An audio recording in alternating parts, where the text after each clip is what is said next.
નમસ્કાર વિદ્યાર્થી મિત્રો, આજના વિડીયોની અંદર આપણે ધોરણ 5 વિષય ગણિતનું તારીખ 7/4/2026ના રોજ લેવાયેલ દ્વિતીય પરીક્ષાનું બનાસકાંઠા જિલ્લાના ઓરિજિનલ પેપરનું સોલ્યુશન કરવાના છીએ. તો ખાસ મિત્રો વિડીયોને અંત સુધી જોજો. જે વિદ્યાર્થીઓને પેપર બાકી હોય એમના માટે પણ આ વિડીયો ખૂબ જ અગત્યનો છે, કારણ કે એમને પણ આમાંથી પ્રશ્નો પૂછાઈ શકે છે. તો ખાસ વિડીયોને અંત સુધી જુઓ. બીજા મિત્રોને શેર કરો. આવા ઉપયોગી વિડીયો માટે આપણી ચેનલને સબસ્ક્રાઈબ કરજો.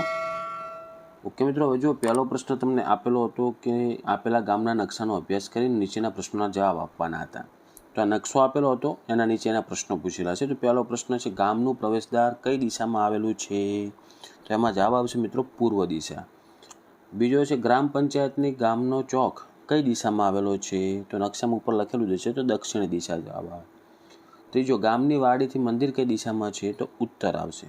ચોથું, ગામના ચોકથી શાળાનું અંતર કેટલા કિમી? તો 80 મીટર આવશે.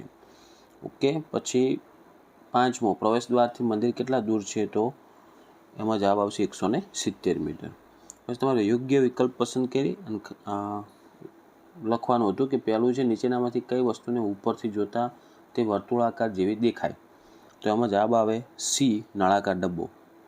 બીજું, નીચેનામાંથી કઈ જાળીને વાળતા એક સંપૂર્ણ બંધ સમઘન બનાવી શકાય? તો એમાં જવાબ આવશે બીજામાં ઓપ્શન એ. પછી ત્રીજું, નીચેનામાંથી કઈ વસ્તુનો આકાર ઉપરથી જોતા અને સામેથી જોતા એક જ જેવો લાગે? તો એમાં આવશે બી, સમઘન પાસો. ચોથું છે, નીચેનામાંથી કયો આકાર ત્રિપરિમાણીય નથી? તો ત્રિપરિમાણીય મિત્રો આવશે ઓપ્શન સી. પછી આગળ જો જોડકા જોડાણ હતા કે 5/100, તો એનો જવાબ આવશે મિત્રો ઓપ્શન ઈ, 0.05. બીજું છે 25/10, તો એમાં ડી આવશે 2.5. ત્રીજું છે 5/10, તો એમાં એ આવશે 0.5. ચોથું છે 0.09, તો ચોથામાં આવે એફ.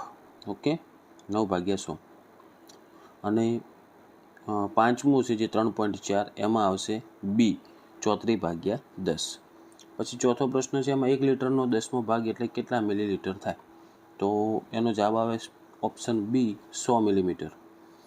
બીજો છે 3/5 મીટર એટલે કેટલા સેમી? તો જવાબ આવશે ડી, 60 સેમી. ત્રીજું, 5 કિલોગ્રામનો 100મો ભાગ એટલે કેટલા ગ્રામ થાય? તો ઓપ્શન એ આવે 50 ગ્રામ. ઓકે. પછી પાંચમાં દાખલા ગણવાના હતા, જેમાં ડાયરેક્ટ હું તમને જવાબ કહું છું કે લંબચોરસનું લંબાઈ આપેલી હતી અને પહોળાઈ આપેલી હતી. ક્ષેત્રફળ એટલે લંબાઈ ગુણ્યા પહોળાઈ એટલે 8 × 6. બસ બંનેનો ગુણાકાર કરવાનો હતો, તો જવાબ 48 આવે. બીજું છે, ચોરસ ભાગ છે, એની વાડની લંબાઈ એટલે કે 80 મીટર છે, એટલે પરિમિતિ આપેલી હતી. તો એક બાજુ કેટલી થાય? તો 80ને 4 વડે ભાગો એટલે 20 જવાબ આવે. ત્રીજું છે, એનું ક્ષેત્રફળ ચોરસનું આપેલ છે અને બાજુની લંબાઈ કેટલી થાય? તો ક્ષેત્રફળ આપેલું હોય ને તો બાજુની લંબાઈ થશે મિત્રો લંબાઈ ગુણ્યા લંબાઈ સૂત્ર પ્રમાણે 70 49 એટલે 7 આવશે. ચોથું, 16 મીટર અને 10 મીટર પહોળાઈ છે, એની લંબાઈ શોધવાની છે દિવાલની. ઓકે. તો એમાં જવાબ આવશે મિત્રો પરિમિતિનું સૂત્ર મૂકવાનું, જવાબ આવશે 52 મીટર. પાંચમું, ચોરસ ખેતરની એક બાજુમાં 50 હોય તો ખેતરનું ક્ષેત્રફળ શોધવાનું છે. તો ક્ષેત્રફળનું સૂત્ર થાય 50 × 50 એટલે કે લંબાઈ ગુણ્યા લંબાઈ એટલે 2500 ચોરસ મીટર એનો જવાબ આવે. પછી છઠ્ઠો દાખલો છે, એમાં જુઓ વિદ્યાર્થીઓને ગમતા રંગનું કોષ્ટક આપેલ છે, તેના આધારે આપણે યોગ્ય વિકલ્પ પસંદ કરવાનું છે. તો પહેલું છે જુઓ લાલ, તો રંગ આપેલા છે લાલ ગમતા, લીલો ગમતા, વિદ્યાર્થીઓ એવી રીતનું. ઓકે. તો પહેલો પ્રશ્ન છે, કયો રંગ વિદ્યાર્થીઓને સૌથી વધુ ગમે છે? તો એમાં જવાબ આવશે સી, સફેદ, કારણ કે 23 વિદ્યાર્થીઓ છે. બીજો છે, કયો રંગ વિદ્યાર્થીઓને સૌથી ઓછો ગમે? તો એમાં લાલ આવે એટલે ઓપ્શન બી. ત્રીજું છે, લાલ રંગ ગમતો હોય તેવા વિદ્યાર્થીઓની સંખ્યા કેટલી? તો એમાં 15 આવશે. ઓકે. ચોથું છે, સફેદ રંગ ગમતો એવા વિદ્યાર્થી, તો એવા વિદ્યાર્થીઓ 23 છે એટલે ઓપ્શન બી આવે. પાંચમું, કયા બે રંગ વિદ્યાર્થીઓને સરખા ગમે છે? તો એમાં ડી જવાબ આવશે, સફેદ અને લીલો બંને સરખા છે. ઓકે. સોરી, ઓપ્શન બી આવે, પીળો અને લાલ. પછી સાતમાં દાખલા ગણવાનું છે.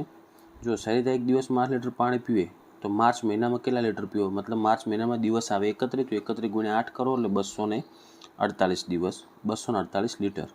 બીજું, સરોજબેન દરરોજ 42 લીટર દૂધ વેચી અને આટલા રૂપિયા મેળવે છે, તો 1 લીટરની કિંમત કેટલી છે? તો 2856ને 42 વડે આપણે ભાગવાના. તો એનો જવાબ આવશે મિત્રો 68 રૂપિયા.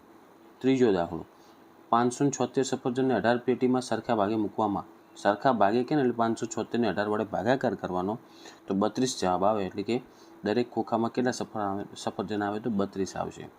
પછી 8મો પ્રશ્ન છે 10 રૂપિયાના 10 સિક્કાનું વજન 100 ગ્રામ થાય તો એના નીચે પ્રશ્નનો જવાબ આપવાનો છે. તો 450 સિક્કાનું વજન કેટલું થાય? તો જુઓ, પહેલો છે 450 ભાગ્યા 10 કરવાનું એટલે 45 સિક્કા થયા. રેડી?